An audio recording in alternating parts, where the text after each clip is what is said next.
Again, found a small block of styrofoam that was covered with some earth. Removed that, and they clearly saw a man down there, and they saw two hands. There's just enough room. I'm 6 feet tall. There's just enough room to lie down in here. For years, Saddam Hussein unleashed terror and fear across Iraq. His regime silenced anyone who opposed him, packed prisons with thousands of Iraqis, and tore countless families apart. When U.S. forces invaded his bunkers in 2003, he fled. But Saddam had prepared for this moment. Beneath his palaces, investigators uncovered secret bunkers that revealed the true extent of his paranoia and cruelty. What lay underground exposed how far Saddam would go to protect himself while his people suffered. The dictator who needed fortresses. Saddam Hussein's rise to absolute power in Iraq was built on violence, fear, and betrayal. In July 1979, his cousin and mentor Ahmed Hassan al-Bakr was still president, but his health was failing. More importantly, al-Bakr had begun negotiating a political union with Syria's Ba'athist leader, Hafez al-Assad. If carried out, the plan could have diluted Saddam's influence inside Iraq by merging leadership with Damascus. Saddam acted before that could happen. He had already placed loyalists in key posts across the Mukhabarat, the intelligence services, the military high command, and the Ba'ath Party leadership. With these forces under his control, he quietly surrounded al-Bakr with pressure. His aides were removed, his security detail was replaced with men loyal to Saddam, and his communications were cut off. By mid-July, al-Bakr was politically isolated and under effective house arrest. On July 16, 1979, he announced his resignation, citing poor health. But in reality, he had no choice because Saddam had shut down every path to resistance. The soldier I spoke to who did it, he said, I am Saddam Hussein, president of Iraq, and I'm willing to negotiate. The next day, Saddam formally assumed the presidency, chairmanship of the Revolutionary Command Council, and command of the armed forces, completing his internal coup. From the beginning, his rule was built on fear. Iraq itself had a bloody political history that shaped Saddam's thinking. In 1958, the Hashemite monarchy was overthrown in a coup that left the royal family murdered and their corpses mutilated in the streets of Baghdad. Just 5 years later, another coup ousted the new leader, only for a counter-coup in 1968 to bring the Ba'ath Party to power. Saddam had grown up watching this chaos unfold. Every leader seemed destined to end up shot, exiled, or dragged through the streets.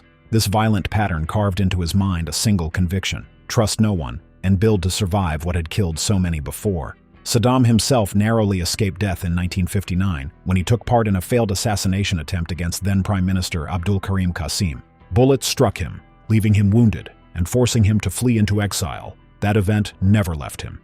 They tried to kill me. We need to get you out of here. Even as he returned to Iraq and climbed the political ladder, he carried the memory of being hunted, bleeding, and desperate. This reinforced the paranoia that would later dominate his rule and the frightening bunkers he built. Once he became president, Saddam faced threats from every side.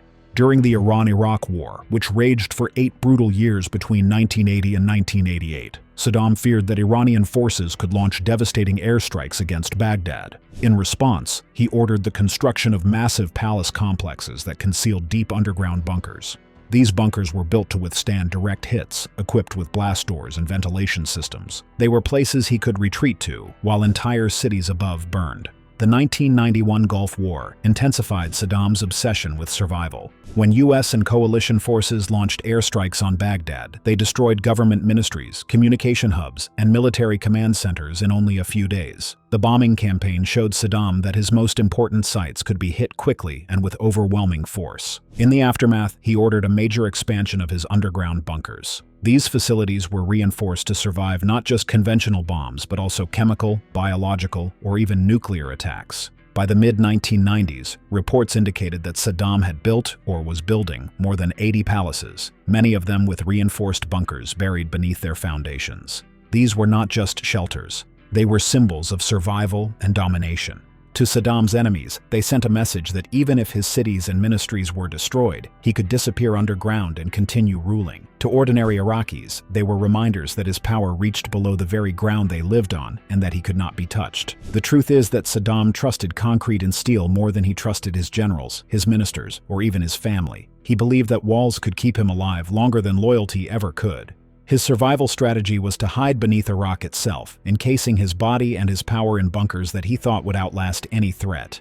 When American forces finally invaded in 2003 and breached Saddam's palaces, the question shifted. It was no longer why he had built so many bunkers. It became what exactly was concealed inside them. But what exactly led to this invasion?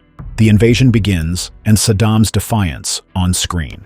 What was it like in that hole where Saddam Hussein spent his last moments as a free man? We're going to take you inside in a moment. In March 2003, the United States and a coalition of allies launched a full-scale invasion of Iraq. The White House argued that Saddam Hussein was hiding weapons of mass destruction and defying international weapons inspections. The Bush administration also tied Saddam's regime to regional instability and his past aggression against Kuwait and Iran. These arguments convinced a coalition that military action was the only way to remove his government. On March 20, 2003, the war began with a series of airstrikes over Baghdad known as shock and awe. Explosions lit the night sky as U.S. cruise missiles and bombs targeted government buildings and military sites. The world was watching, and Saddam Hussein knew he had to be seen.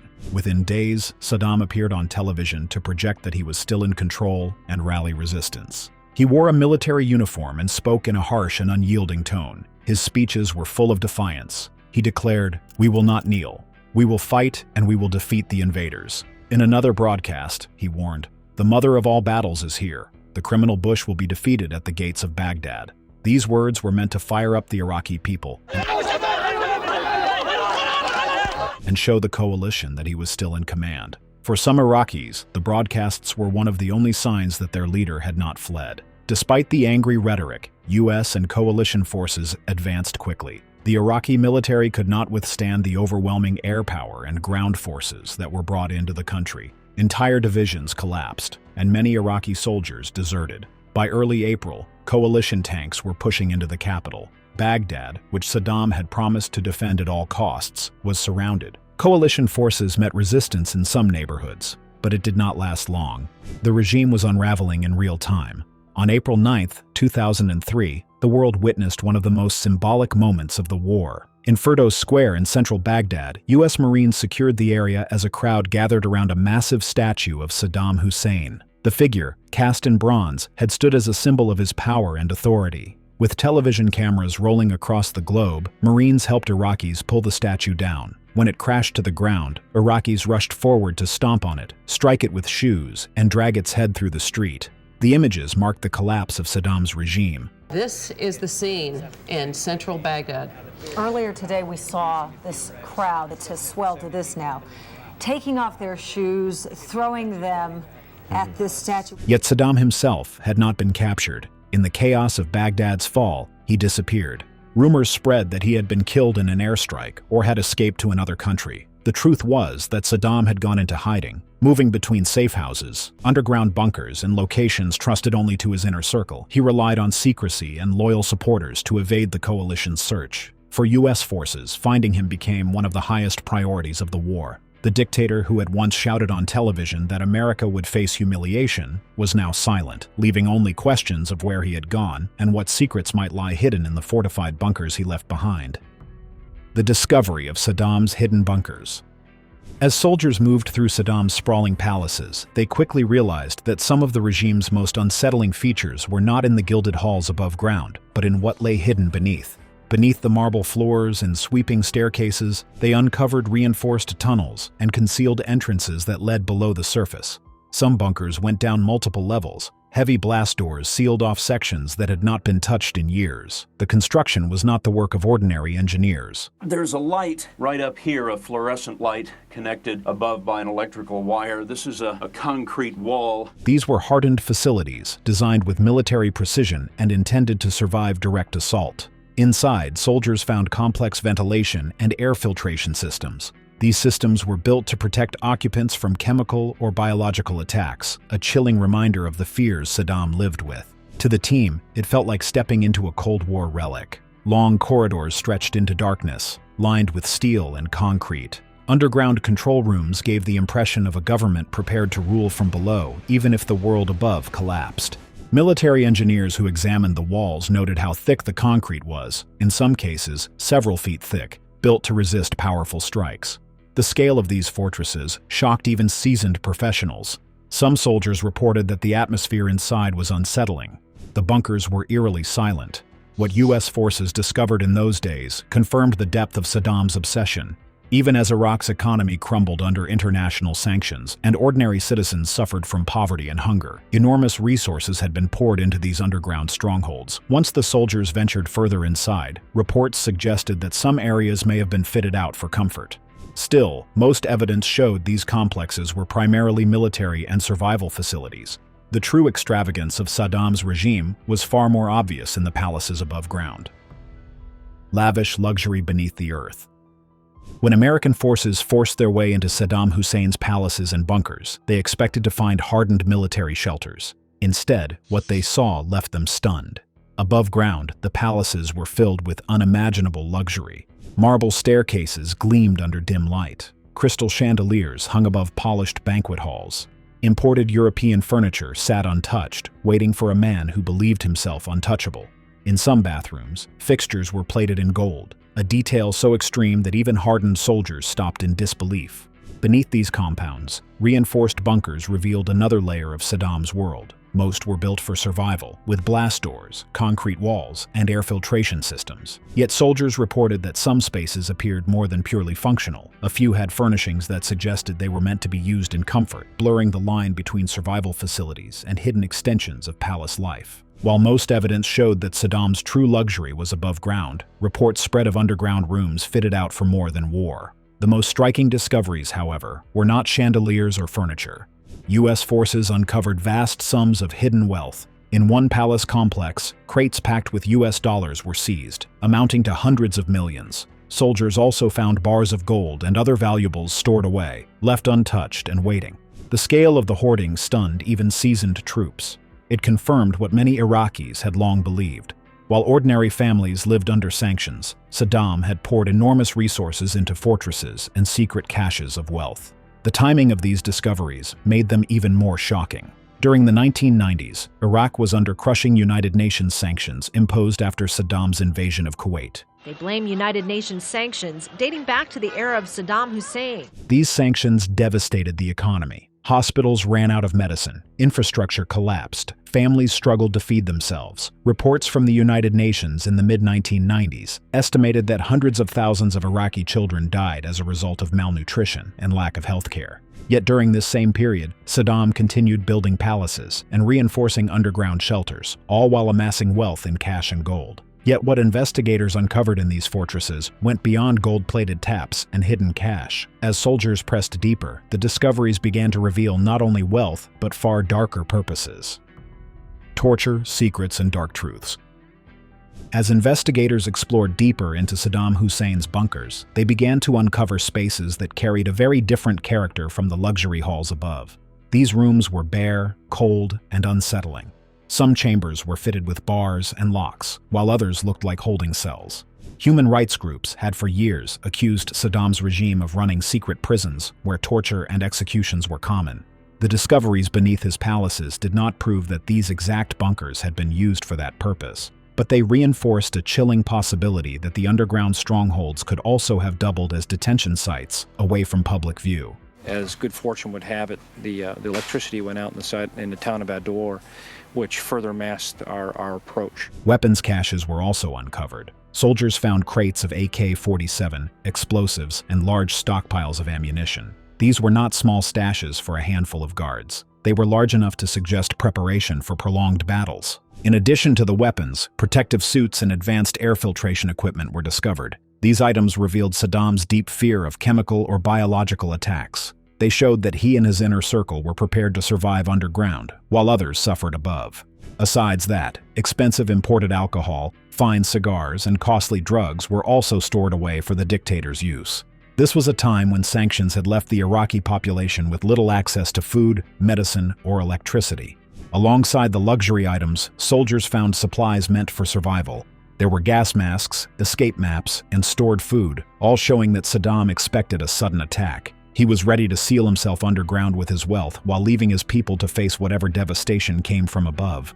Investigators also came across documents and equipment that hinted at weapons programs. Some of the papers referred to projects long abandoned, while other materials raised questions about whether the regime had ambitions to restart certain programs in the future. No active nuclear weapons were ever found, and later reports confirmed that Iraq had shut down its WMD programs in the 1990s. Still, the presence of these remnants and records fueled speculation that Saddam had tried to keep elements of his weapons network alive in secret. For his enemies, the bunkers symbolized hidden power. For his people, they were proof that while Iraq suffered above ground, Saddam's regime had prepared for survival below. But in the end, neither the luxury nor the weapons could protect him. When Saddam was finally captured, the place where he had been hiding shocked the world with its sheer humiliation.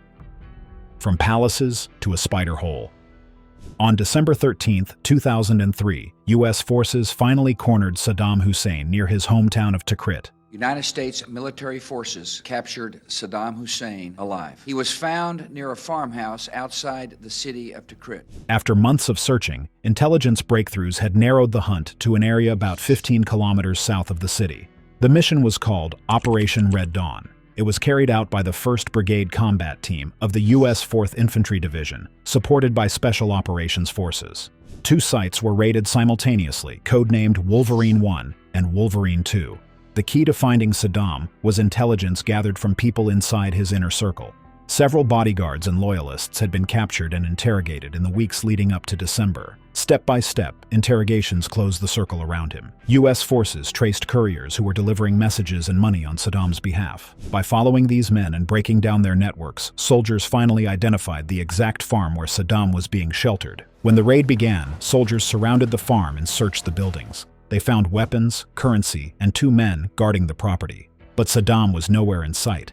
Then a soldier noticed a small, concealed opening in the ground. The entrance was covered with dirt and debris to make it blend in with the farmyard. Underneath was a cramped underground hideout. It was no more than a shallow pit reinforced with wood and bricks. And this would be the first thing that the American forces saw, though in the darkness, when Saddam came out of the hole. The hole measured only about 6 to 8 feet in length and less than 3 feet across. Inside this crude hiding place, Saddam had survived for months. The chamber was so narrow that a man could barely lie flat. A small fan and a ventilation pipe were his only means of getting fresh air. Tiny little space with a fan also connected by the same wire. Here, this pipe. When the soldiers pulled the cover off and looked inside, they found the former president of Iraq huddled in the dirt. He had a pistol and an AK-47 with him, but he did not fire. Instead, he surrendered without resistance. Get your hands up!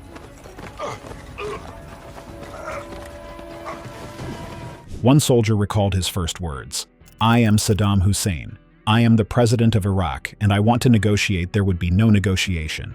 Alongside Saddam, troops discovered about $750,000 in cash stored in metal containers, 2 rifles, and some basic supplies. That was all. There were no gold bars, no elaborate furnishings, and no underground command center. The man who once built marble palaces and reinforced bunkers across Iraq had been reduced to hiding in a hole little bigger than a grave. When he was dragged out, the world saw a man transformed. Saddam appeared disheveled, with a thick, matted beard and long, unkempt hair. He looked nothing like the ruler who had once staged parades through Baghdad. Photographs and video taken by U.S. forces showed him undergoing a medical examination, his mouth checked by a doctor. The images spread rapidly, leaving many shocked. Supporters were horrified at the humiliation. Opponents saw it as a moment of long-awaited justice. After his capture, Saddam was held in U.S. custody and interrogated extensively. He was eventually transferred to the Iraqi interim government to face trial. The charges included crimes against humanity for the killings of thousands of Iraqis during his rule, including the 1982 massacre of villagers in Dhu jail. In 2006, after months of proceedings, he was convicted and sentenced to death. On December 30, 2006, Saddam Hussein was executed by hanging in Baghdad. The moment was filmed and leaked, showing him defiant until the end, shouting words of resistance as the noose was placed around his neck. Saddam, as we said, dressed in this raincoat, black suit, with his feet and hands tied. His capture ended his years of terror, but left behind the scars of the regime. Across Iraq, his abandoned bunkers and palaces stood as reminders of both his wealth and his fear, haunting symbols of a dictator who prepared for everything except the humiliating way his rule would end. The legacy of abandoned bunkers. After Saddam Hussein's fall, U.S. forces took control of many of his palaces and the bunkers beneath them. Some were repurposed for military use. Troops set up bases in these massive underground structures. Soldiers who lived and worked in them reported that the atmosphere was eerie. The halls still carried the sense of fear and secrecy that had surrounded Saddam's rule. Not all the bunkers remained intact. Many were looted within days of Saddam's overthrow. Locals stripped them of furniture, artwork, and valuables.